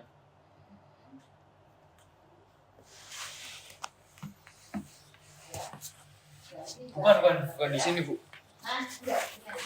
Oh, Di sini ada juga ya, dimana dia bilang bahwa marketing cost itu ya equal jadi kamu tahu kan average of ya. Dimana CAC dia ya, dimana CAC dia itu ada gajinya marketing, terus gajinya sales. Nah, bedanya sales sama marketing apa? Bedanya sales sama marketing apa? itu yang mempromosikan, sales itu yang closing the deals. Promosikan pasti benar. Mempromosikan, memperkenalkan. Setelah diperkenalkan tertarik mau potensial dikasih ke yang ke sales untuk closing dealsnya. Oh, berarti cuma buat ketemu doang gitu. Masa gitu doang? Mau Kalau marketing mungkin kayak formal, kayak cuma penasaran gitu. Kalau sales mungkin Ini beda-beda. Mbak, marketing sama sales bedanya apa, Mbak? Yang kamu tahu, apa sama menurut kamu? Sama ya, menurut kamu sama. Mbak, marketing sama sales? Sama, marketing sama sales sama. Marketing sama sales itu sama. Marketing sama sales. Marketing itu yang untuk brandingnya, sales itu untuk approach ke kliennya untuk menjualnya. Ya. Di sini dibedain ya. Marketing salary, sales salary. Berarti beda ya, udah jelas ya. Beda. Tapi saya tahu di masyarakat marketing sama sales itu kesannya sama. Bahkan saya sendiri juga Sampai saya, apa deh saya baru menyadari kalau itu beda ya. Setelah saya, apa ya, after S1 apa ya? Oh saya S1 tuh saya masih berpikiran sama kok. Gitu ya, kayak aku punya teman gitu ya, dia pintar banget. Cita-cita kan menjadi marketing. Saya pikir, oh ini kamu turun ke lapangan gitu ya, jalan-jalan di desa-desa. That's what was in my mind gitu ya. Padahal kan kalau marketing tadi betul ya, marketing itu untuk bikin branding gitu ya, bagaimana orang kan gini ya teman-teman, bicara soal marketing essence itu kan seperti ini ya, segitiga kebalik. Jadi kalian pengen, misalnya gini deh, saya mau nanya sama kalian, pasta gigi brandnya apa? Pepsodent? Sensodyne. Colgate. Pikir gue kulihat juga.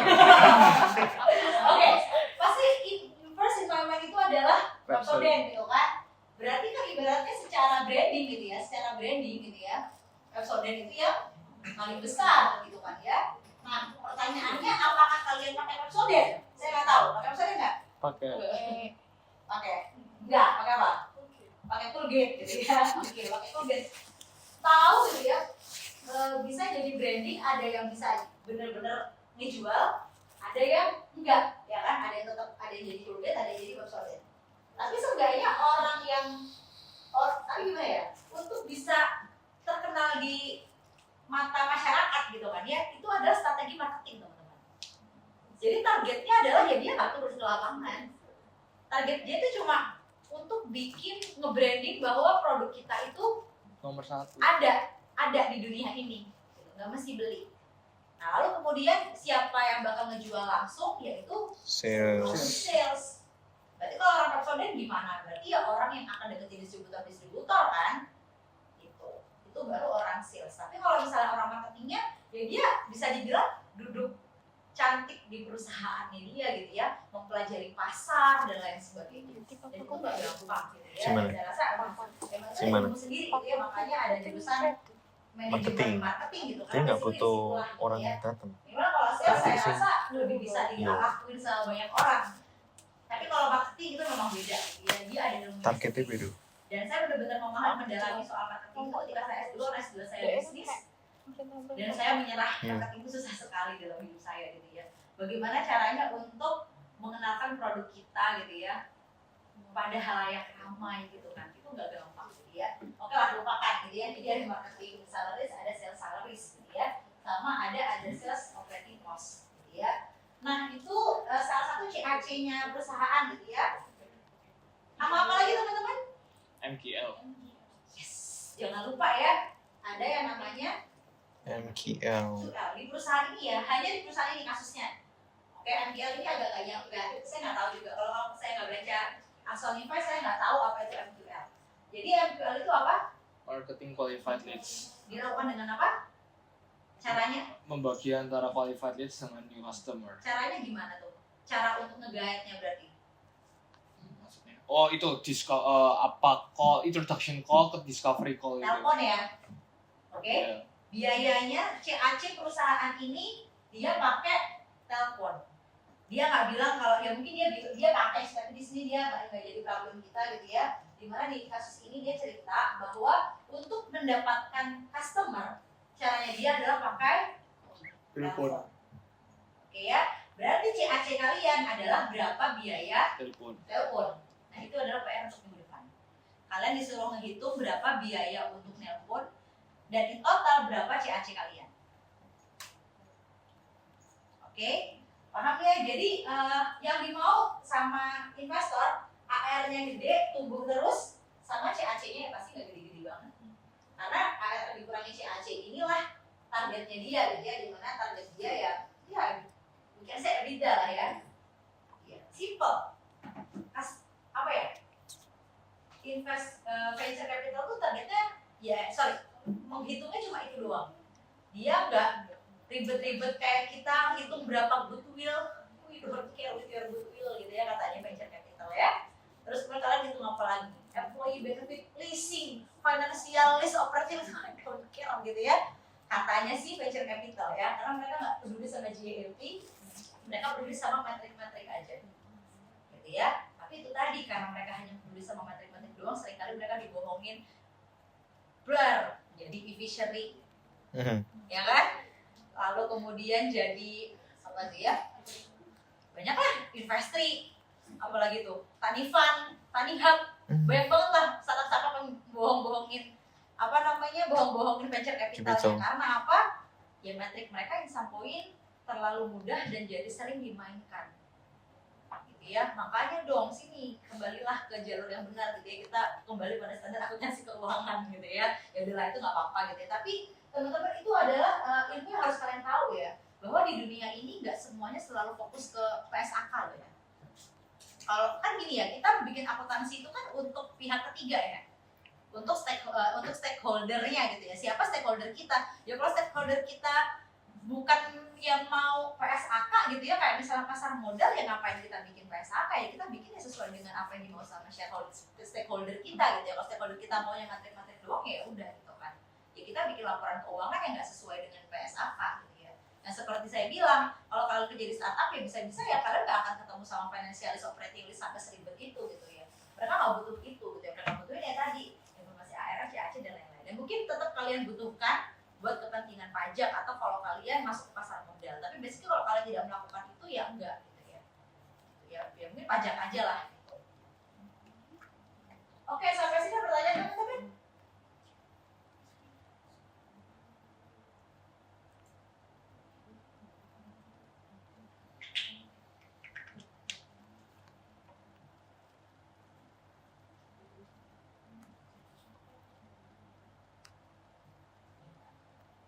Ada pertanyaan sampai reporting sistemnya Axonify?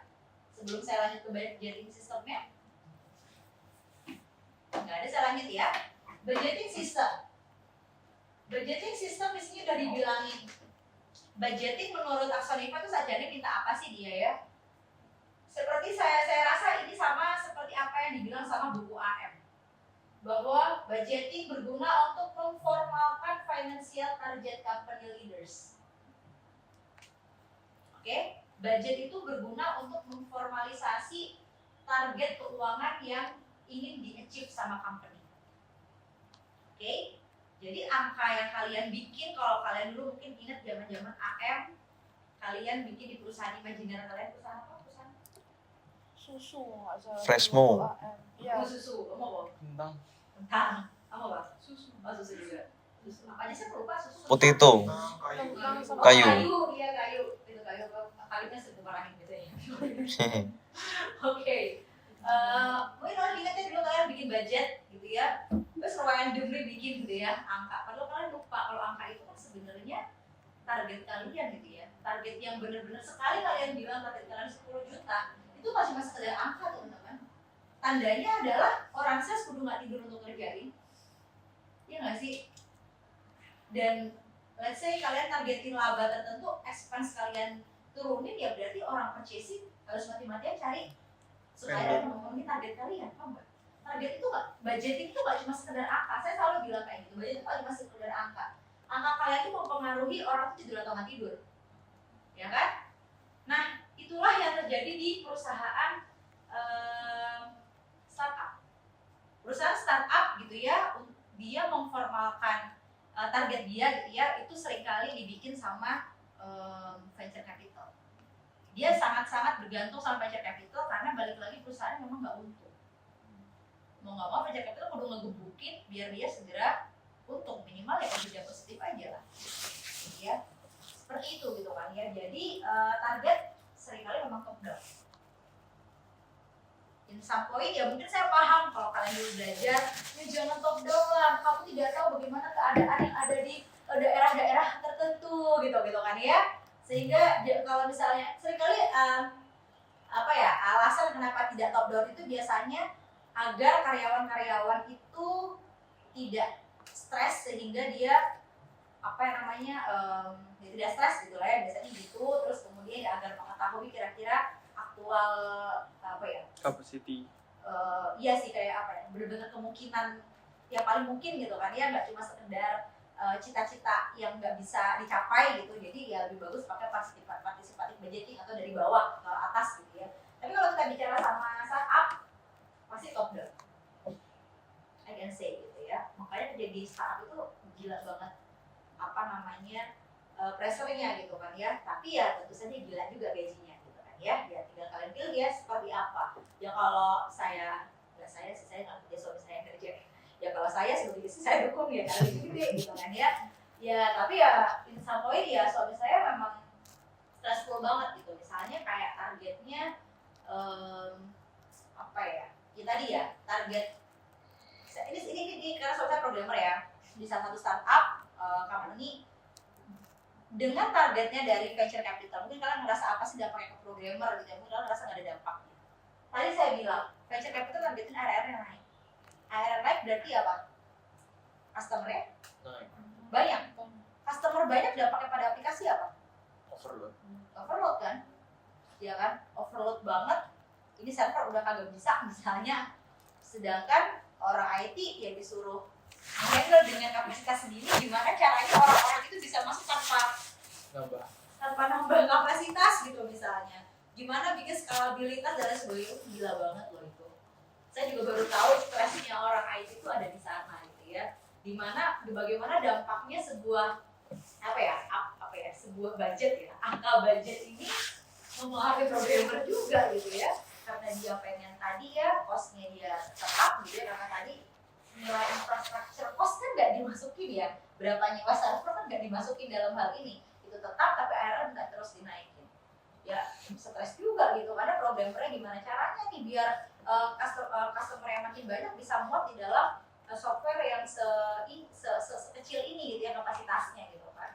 Ya itu tugasnya suami saya pikirin gitu ya, tapi basically ya bisa dipikirin misalnya kayak dibikin lebih efisien gitu kan ya. Saya dari suami saya juga belajar, oh gitu ya harusnya gitu ya kalau bikin karena suami saya sebagai software akuntansi ya, saya jadi pikir oh gitu kalau misalnya pakai sistem yang misalnya real time gitu ya jadi lebih susah gitu kan ya, posting otomatis real time itu susah, dibikin lead agak tinggi misalnya dibikin per 15 menit sekali baru posting misalnya, itu kan juga lebih ngamanin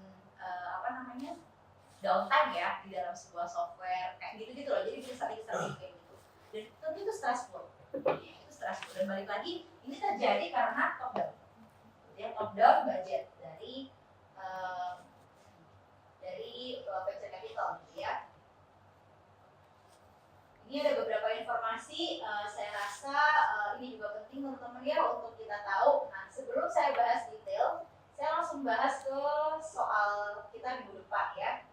Karena minggu ini kita belajar, target saya kita paham konteks, lalu kita bahas detailnya untuk minggu depan. Untuk minggu depan, ini salah ya, 7 gitu ya, kita udah asumsikan kita sudah kenal aspek invest seperti apa, SAS itu seperti apa gitu ya. Nah, saya pengen kalian benar-benar baca yang di bagian budgeting. Kalian baca benar-benar gitu ya soal bagaimana dia menghitung biaya untuk memperoleh pelanggan baru atau CAC. Jadi mereka dapat CAC itu dari apa sih? Ya, tadi saya skill dikit-dikit. Mereka dapat CAC itu ada dari 2 ya, dari upselling activities istilahnya yang tadi dari CEO gitu ya. Ya CEO punya kenalan lah gitu lah, CEO-nya ya orang ya, kalau kalian baca lagi kan CEO-nya adalah orang yang udah punya bisnis di bidang startup yang lain gitu, jadi ya mungkin dia lebih besar, lebih banyak jangkauannya gitu ya. Sama yang kedua adalah lewat jalur marketing gitu ya. Nah itu mungkin kalian pelajarin soal itu ya. Jadi yang pertama kalian pelajarin soal customer, itu ada 2 jenis. Ada yang saya lupa istilahnya apa, kalau nggak salah namanya upselling activities, dimana ini ya gue CEO sama si level lah ya, si level itu bisa bantuin. Sama yang kedua adalah lewat jalur marketing yang kerja. Saya lupa desa ODP atau apa gitu ya. Apa? OGR. Oh dia salah lagi. Ya ODR ya. ODR gitu ya, dimana dia cara dia jadi duit lah gitu ya pokoknya gitu ya. Silahkan kalian pelajari soal 2 ini. Terus kemudian, nah itu ada di bagian budgeting tadi. Lalu kalian saya minta untuk menghitung budget atas marketing qualified leads. Oke, saya minta kalian untuk hitung, baca tentang budgeting gitu ya. Nanti kalian paham gitu ya bagaimana cara untuk menghitungnya. Di mana kan sudah ada tanda penjualan. Tanda penjualannya berapa teman-teman tahun 2017? 20 juta, tapi kenaikannya 8,3 dari tahun sebelumnya. 20 juta. Terus dia target kenaikannya 8,3.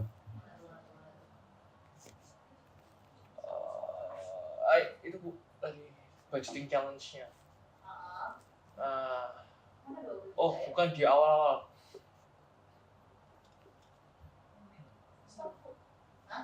Itu. ARR targetnya. Oke.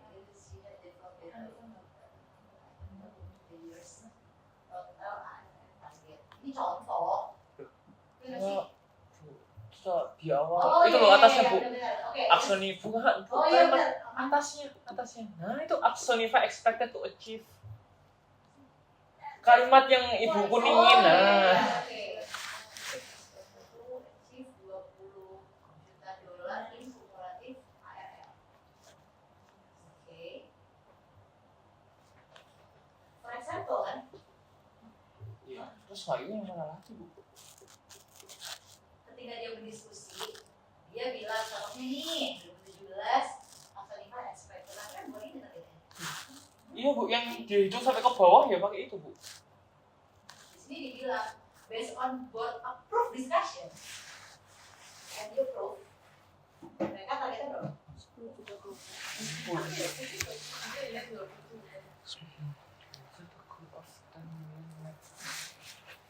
Tapi itu new ARR. Apa? Itu kemarin itu ada bukan. Jadi kemarin tuh aku ada nge-search yang di GPT-nya itu ada yang apa sih? Kenaikan. Jadi dia hanya hitung kenaikan ARR-nya itu loh Bu. Apa ya namanya? Incremental ARR. Ada kenaikannya gitu. Iya, dia ada ngitung kayak gitu. Nah, yang dimaksud di sini itu incrementalnya atau Target ARR-nya aja. oh target ARR. Oke. Jadi untuk menjawab soal saya, kalian fokus baca bagian budgeting challenge. Oke? Di budgeting challenge ini udah ada angka diskusi yang nilai yang udah di-approve di board ya, di dewan ya. Itu dia bilang kalau Central Manager of Finance telah mengeset $10 juta net new ARR. Dimana dia bilang kalau $10 itu dari upselling activities dan sisanya dari customer deals data by the market. Ya, nah segala informasi untuk kalian menjawab gitu ya, silahkan kalian lihat di bagian budgeting challenge ya. Iya. Oke, jadi kita pakai goalnya berapa ARR-nya? 10. 10 ya kan, 10. Terus oke, segala informasi dari sini. Iya. Jadi CAC-nya harus berapa dan lain sebagainya. Jadi PR kalian gitu ya, sisanya adalah pahamin yang ini ya, budgeting system. Lebih detail lagi, tadi mungkin saya cuma kasih pengantar doang gitu ya, bahwa ingat ada 2 target, upselling sama marketing gitu ya. Dimana saya minta kalian untuk hitung MQL. MQL kira-kira bila terjadi pada customer yang upsell activity sampai yang dari marketing. Dari yang marketing.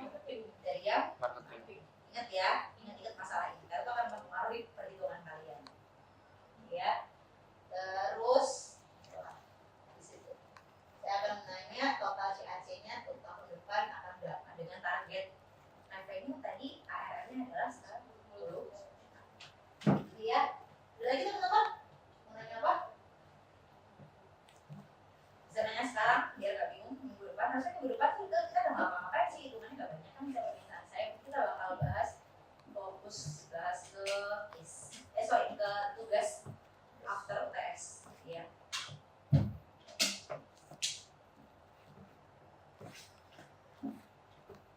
Ada? Jangan lupa teman-teman untuk lampirkan bagaimana omongan kalian sama ChatGPT ya di tugasnya. Bisa dalam bentuk kalian share chat gitu, share apa namanya kan, bisa share prompt langsung pakai link, atau kalian bisa kontrol print PDF, you know, ya disimpan, atau kalian kompasin tulisan kalian. Kalau kalian tak dibuat juga nggak apa-apa, terserah. Tapi saya butuh banget informasi bagaimana cara kalian berkomunikasi dengan ChatGPT. Oke, karena kelihatan banget mereka yang mikir sama yang nggak mikir. Karena target saya teman-teman, saya nggak minta kalian tahu semuanya, saya cuma pengen targetin kalian mikir atau nggak mikir, udah gitu doang. Cuma sekarang jadi dosen di era AI, udah susah. Coba gitu ya, mau nilai anak, apakah kamu tahu budgeting adalah apa gitu kan? Ini nggak apa-apa, nanti udah jadi juga udah tahu gitu kan. Tapi kalau saya udah nanya, bagaimana budgeting di kasus A dengan kompleksitas B, C, D, E, F, G, ayo berapa yo budgetingnya yo, bingung.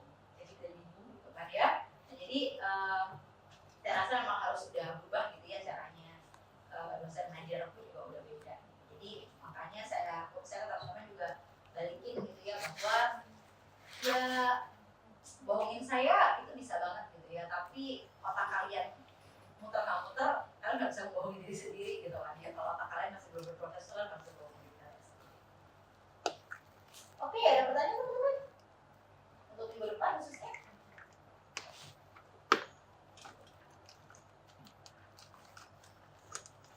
Oke, nggak ada ya. Oke, poin saya teman-teman adalah pertemuan kali ini target saya kalian mulai terekspos gitu ya sama bisnis model baru, bahwa bisnis model tuh nggak selalu jualan cilok gitu ya. Ada cilok tuh kayak nggak zaman ya, kalau di Surabaya kental ya di sini ya. Nah, kalau di Malang kan cilok gitu ya, mungkin karena lebih miskin kali ya, jadi tambahin aci gitu ya dagingnya gitu. Oke lah, lupakan. Apa namanya itu ya, bahwa bisnis itu macam-macam dan bahwa bisnis itu nggak harus selalu profit, ya kan? Makanya juga, tetapi walaupun nggak harus profit, nyatanya ya itu cara hidup yang baru gitu ya. Bahwa cara hidup yang baru adalah kalian nggak harus selalu bikin bisnis yang profit gitu ya, bikin bisnis yang negatif pun asalkan kalian bisa nawarin growth ya ada kok yang mau beli your business idea gitu ya. Jadi itu walaupun memang sekarang rasanya memang venture capital udah nggak se-booming dulu sih, saya paham ya. Nggak kayak zaman kita COVID gitu ya, makanya sampai saya pindah dari Jepang ke Indonesia gitu ya. Ya karena saat itu Jepang dan Indonesia itu sama-sama majunya gitu. Tapi sekarang ya Indonesia sudah kembali redup di Eropa. Oke, terus kemudian bahwa dalam sebuah perusahaan startup yang tadi bisnis modelnya unik, cara bikin laporannya beda gitu ya, nggak seperti dulu kita belajar ada banyak metode-metode baru yang mungkin kalian belum tahu gitu ya. Dengan sekarang seenggaknya ya kalian tahu, lagi baca berita gitu ya, kalian mungkin lebih ini yang dimaksud dan lain sebagainya itu. Dan juga akhirnya kita juga paham budgetingnya beda gitu ya, cara budgeting mereka beda, dan ya otomatis apa yang dibudgetin juga beda. Kalau dulu kita mikirnya selalu ngebudget bagaimana budgeting net income, sekarang kita udah nggak ngebudgetin net income. Yang kita budgetin ya spesifik, budgetin ARR, budgetin CAC gitu kan ya. Itu sih mungkin take away dari hari ini. Ada yang mau diskusikan? Oke, kita selesai sampai jam segini, harusnya cuma 2 SKS ya, tapi saya tahu teman-teman udah ngerjain case-nya, pasti butuh waktu yang panjang gitu ya. Terima kasih kalian di rumah udah belajar memahami case-nya gitu. Mungkin itu aja sih teman-teman, kalau kalian masih di sini buat kerjain tugas minggu depan juga nggak apa-apa. Oh ya, kemarin mungkin banyak yang nggak masuk ya. Saya udah bilang kalau ada 2 anak yang drop di kelas ini gitu ya, karena ada yang intern, ada yang exchange gitu kan. Jadi saya bikin kelompok untuk yang bukan after TS ya, yang buat kerjain project saya perkecil. Jadi cuma 3 kelompok aja. Gitu ya, mungkin kalau kalian beberapa dari kalian udah milih kelompok, udah informasi belum ya yang kemarin datang? Belum ya? Oke.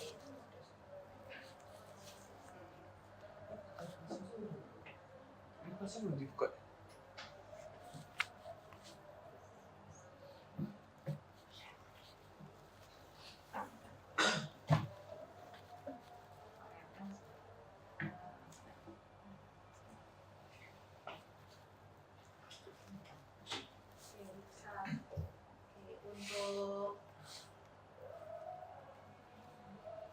Untuk kelompoknya jadinya akan kelompok 1 Indriani, Aloysius Brian, Gabriela Sheni, Ines.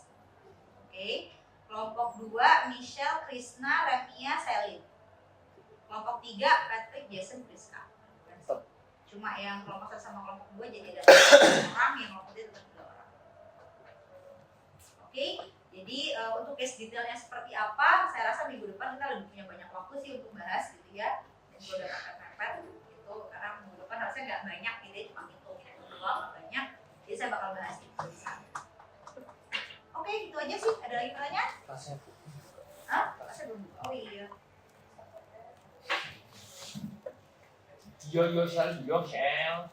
Aku sih rewel gitu. Oh.